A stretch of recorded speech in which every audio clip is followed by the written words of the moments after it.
Welcome to this episode of Behavior Code.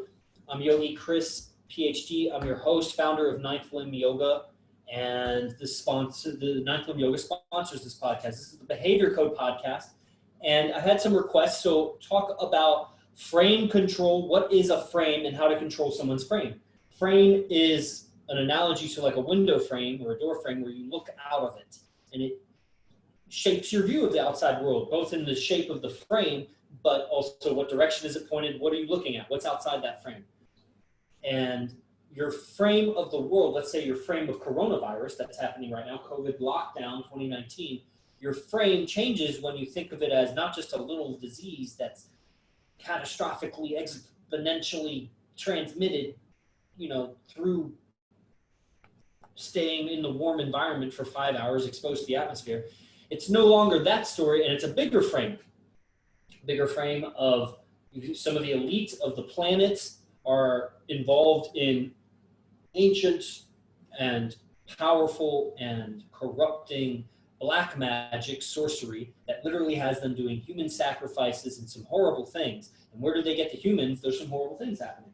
And why is Corona, why are we on lockdown? So that the good guys, can go and arrest and execute, literally, go and execute some of the elite and who, now cannot really retaliate on the general public because we're all in lockdown.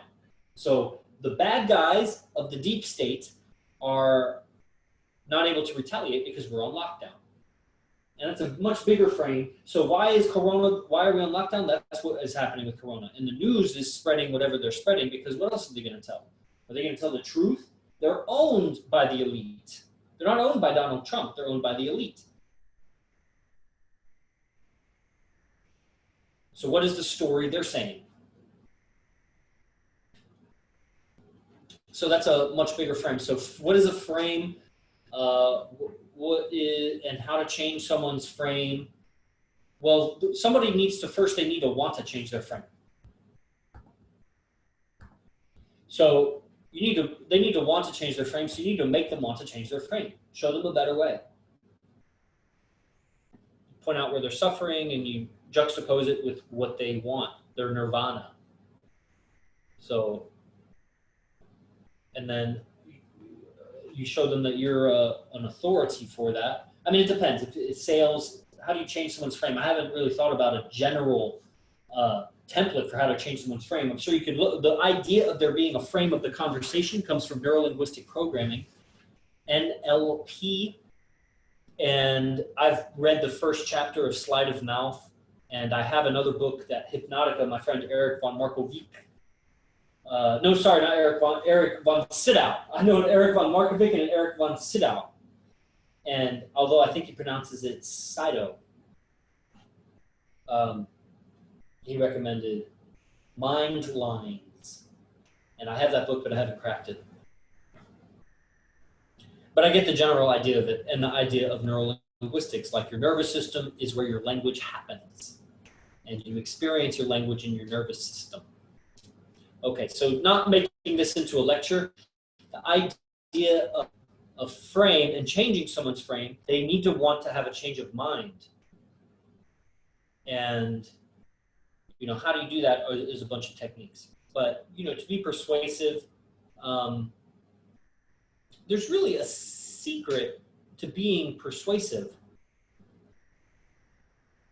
That I'll tell you the secret, because I'm not going to tell you how to actually do the secret. The secret, this is fun. But the secret is to be really, really pleasurable to listen to. Talk. It's got to be really enjoyable and pleasant to listen to you talk. When you talk, it should bring a sense of order, or a sense of I can see, change someone's frame. Yeah, it's different than persuading somebody. I'm seeing it now. To shift someone's frame is a shift in understanding, a shift in perspective. And that can gradually happen if, someone is enticed, and you're enticing someone, and they'll see what they want to see in the situation.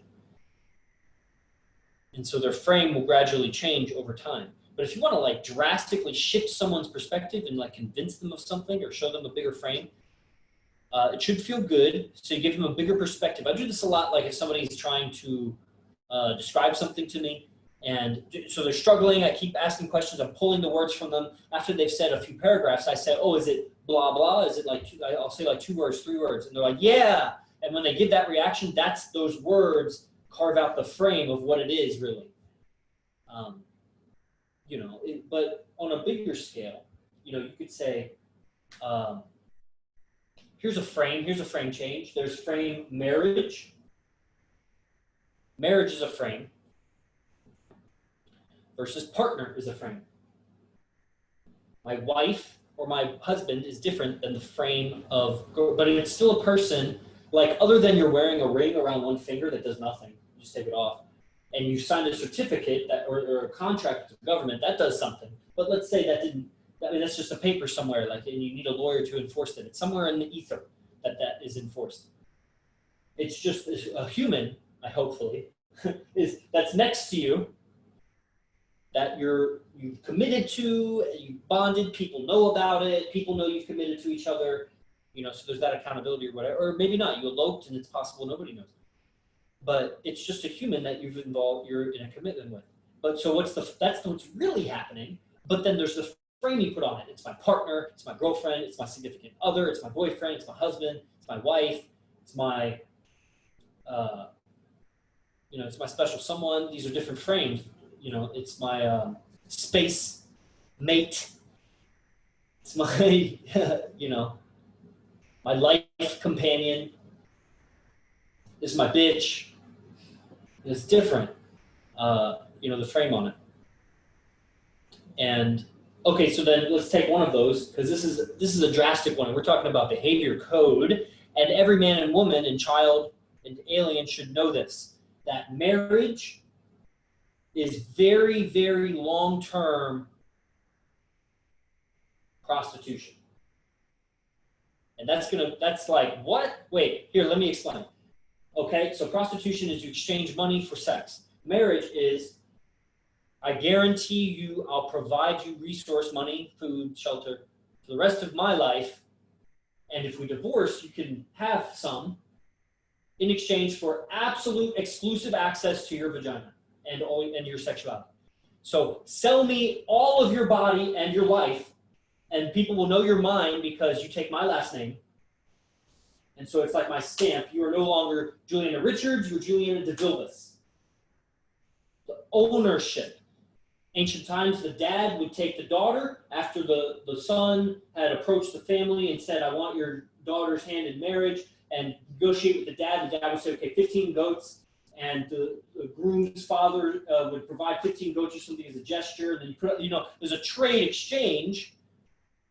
And then the daughter is passed on from dad to other man. Here's her hand. Now you take her and give her your name. Whereas it was my daughter, now it's your wife. And in exchange, what do you get, husband? Well, you get her forever, and she'll never share with anybody else. Because that's a prized commodity. Commodity. That's why there's a sex trade. That's why there's a sex slave trade, because it is a commodity. Sex is a commodity, and yeah, there are boy sex slaves, and yeah, there are male prostitutes, and yeah, there are male strippers, but are we really going to argue about what society could do more without? Like, there's one that's the oldest, hustle on planet Earth, and there's the other one that is like kind of an offshoot of the fact that the first one worked.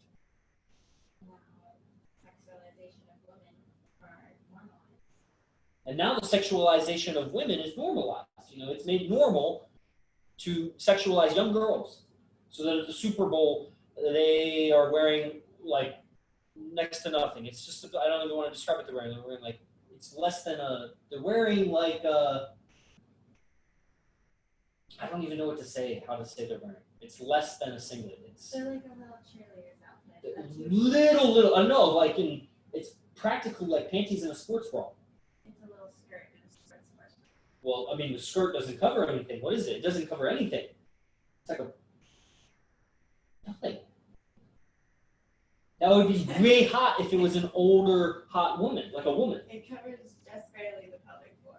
And they're moving and circling and splitting with their legs, and what does it do? It covers nothing. You know?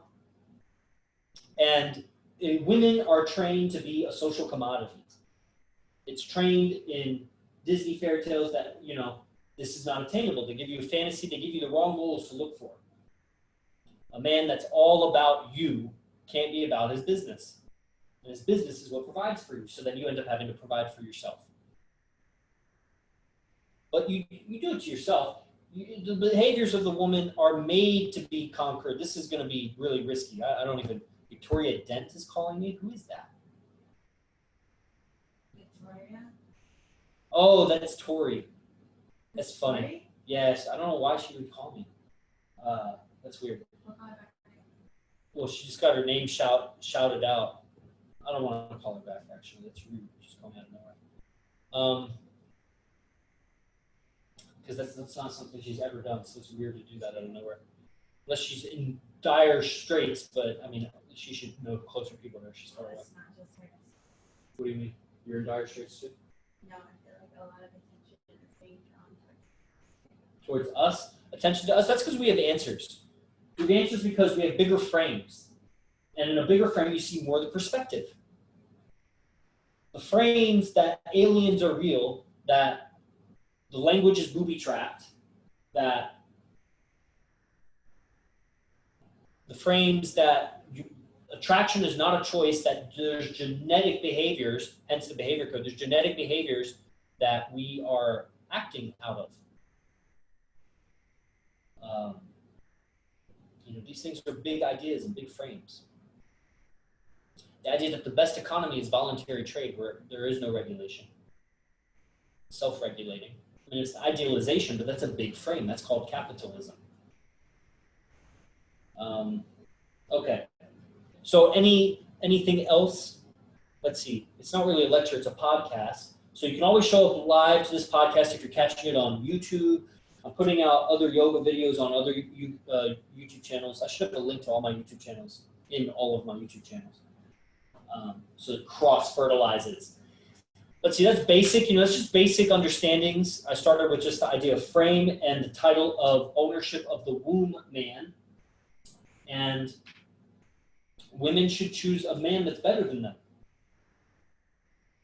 And be okay admitting that he's better than me.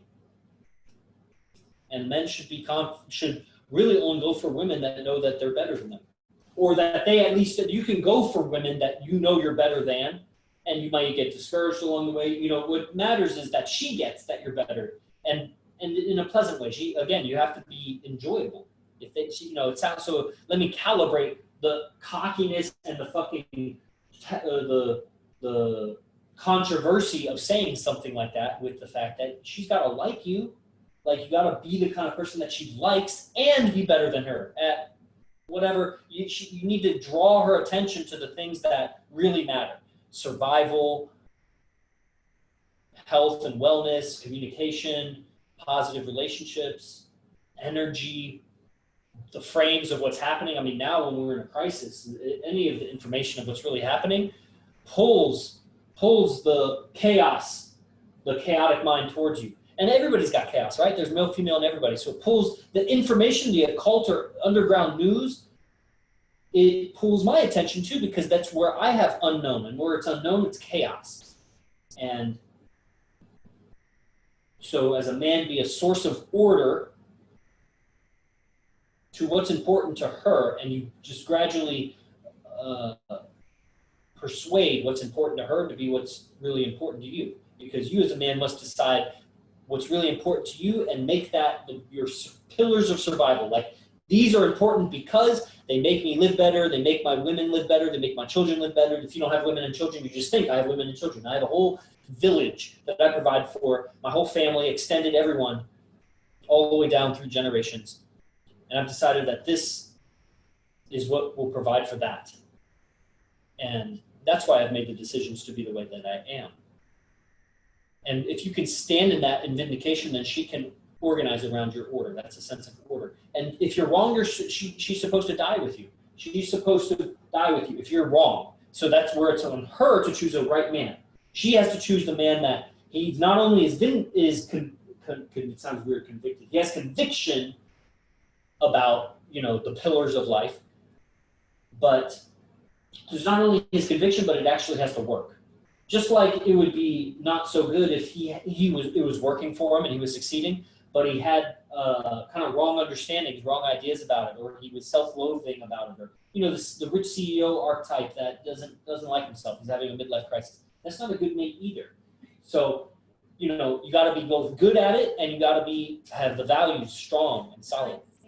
Yeah, what's that? What's my protection value? What's your protection value? What's your protection? Is it to a man? Or like them thinking it for themselves, or Mm-hmm. what's his protection value? What's his Protection value. And that's a key word that's really for you. You like that word protection value because it's really on a bigger frame is survival value. Protection is a smaller umbrella underneath survival. Yeah. Seriously, safety, and then equals protection value plus provisions plus loyalty for the future for at least some certain amount of time, and plus some alternatives in case you should die, like you're connected so that someone else will take care of me, which is, I guess, protection value. So there's a network. It equals protection value. It also equals healthy emotions. It's all of those things. Okay. Protection value. All right, that's the end of this podcast. Thank you for tuning in for the behavior code. If you liked it, share it. Show up every Tuesday at 5 p.m. Pacific. And this is the link for that, so save it and attend.